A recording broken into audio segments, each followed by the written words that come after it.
Hi boys and girls, hope you've had a good week.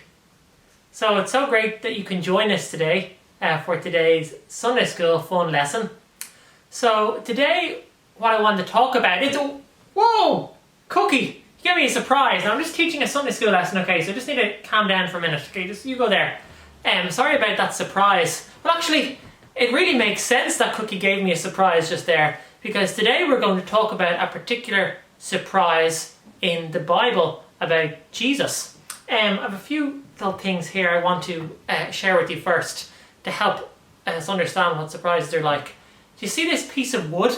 I took it out of our fire just there, not while the fire was lighting of course, but just while it was, never take something out of the fire while it's lighting, but just while it was nice and cold.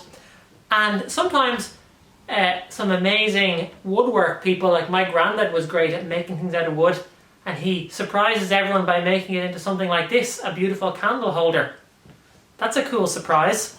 Another surprise is maybe if you have played a little game with your brother and sister and put some salt and pepper in your water and they go, oh, that's not very nice, but it is a surprise.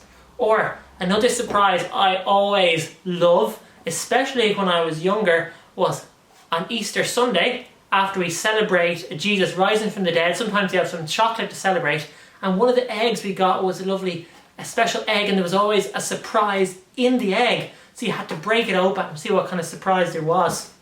Or even another surprise that I like is I was about to watch church one Sunday morning. As a family we all go and watch here usually, and what I did was I went out to the kitchen, because the television is in this room here, and I went out to the kitchen just to have a quick look out the window before church, and what was sitting on the tree just outside our garden with a big bird of prey. It was a sparrowhawk, which is a really cool bird of prey that hovers over and flies and swoops down. Very powerful bird, and I was so surprised to see a bird of prey in our garden like that sparrowhawk.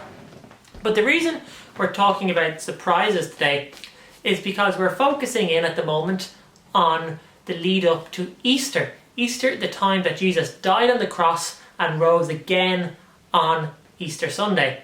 And in the few days before Easter happened and Jesus died on the cross, there was a situation where Jesus had been taken into prison, if you like, and there was a number of different people in this prison situation being held captive, and the man in charge, Pilate, was going to have to choose someone to either be killed, to be killed on a cross, or to be released. And there was a man in this prison place called Barabbas. Can you say that? Yes, Barabbas. And Barabbas was, he had done some things wrong, and he was in this prison place, and he thought that he was going to be the one getting killed, to be put on a cross. And we know that actually Jesus willingly died on the cross for all our sins, taking our place, but of course at Easter he actually took Barabbas' place on the cross instead of Barabbas. So there was a little scene in the man Pilate, who was in charge of this prison, in his courtyard, and Pilate was deciding who to release and who's going to be killed, and he was discussing things with the crowd, and the man Barabbas, who I think you can say now, Barabbas came out and thought it was going to be him on the cross, it was going to die, but to his surprise he wasn't going to be the one on the cross, but Jesus was. Can you imagine the surprise and delight that Barabbas felt? Because Jesus took his place, and Jesus took the bad stuff so he wouldn't have to experience it forever. Well, that's a really important lesson for us. That we know that Jesus on Easter took all our sin, all the bad things we have done. He takes all the pain and suffering that we feel, takes it onto himself and says, I'm going to die so that you won't have to experience this for eternity. And then on the third day, Easter Sunday, he rises from the dead, which proves and justifies that he really was the Son of God and had the power to take that sin away from us. So because of that happy surprise, I think that we should sing a little song of thanks. Do you? I think Cookie does too. So why don't we sing a little song now of thanks to God for all the good things he does in our life and his good surprises, including that Jesus died for our sin and rose again on Easter Sunday. Here we go.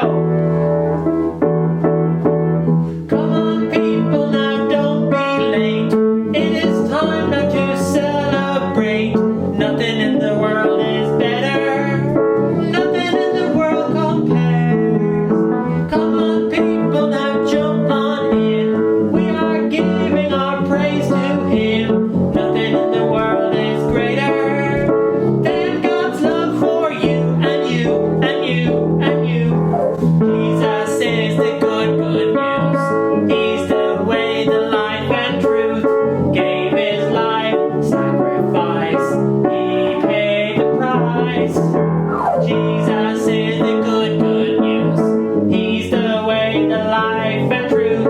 He forgives all our sin. He's the Lord, he's our friend. Jesus is the great good news. One more time. Come on people, now don't be late. It is time now to celebrate. Nothing in the world is better. Nothing in the world compares. Come on people, now jump on in. We are giving our praise to him. Nothing in the world is greater than God's love for you and you and you and you. Jesus is the good, good news.